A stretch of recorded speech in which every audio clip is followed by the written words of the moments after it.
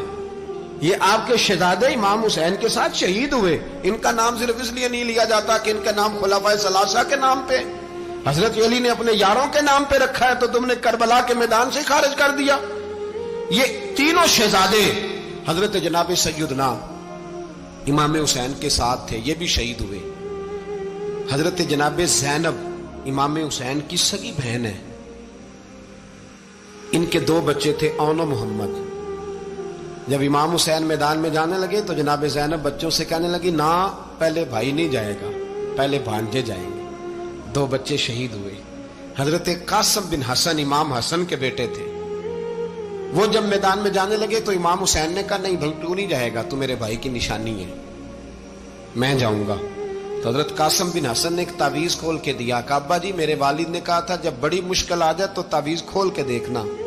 تو آج بڑی مشکل آئی ہے تو میں نے تعویذ کھولا ہے، تو یہ دیکھیں کیا لکھا ہے.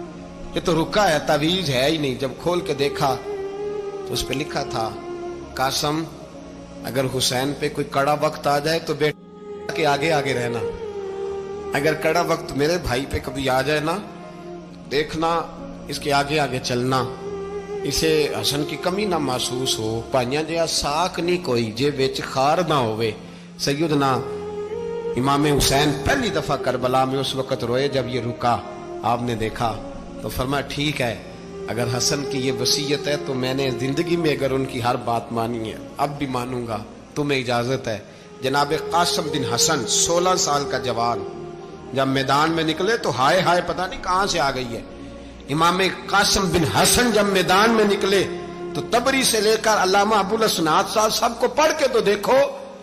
3 دن کی پیاس ہے، شدید آزمائش ہے، دکھ ہے، تکلیفیں ہیں، پھر بھی پہلی دفعہ جب میدان میں گئے ہیں واپس آئے ہیں 19 لوگوں کو قتل کر کے واپس آئے.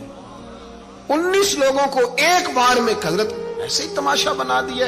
مظلوم تھے وہ تو رو رہے تھے. ہر مقرر یہ کہہ رہا ہے کہ وہ تو بار بار کہہ ابا پانی مل جائے، پانی آ جائے، ترس گئے. خدا کا خوف کرو، یہ دلیر لوگ تھے. ان کی باتیں آج بھی پڑھ کے دلیری پیدا ہوتی ہے، دلیری پیدا ہوتی ہے، دلیری. سناؤ قصہ خیبر کو، تمامی اپنے بچوں کو علی کی داستان سن کے دلوں سے ڈر نکلتا ہے.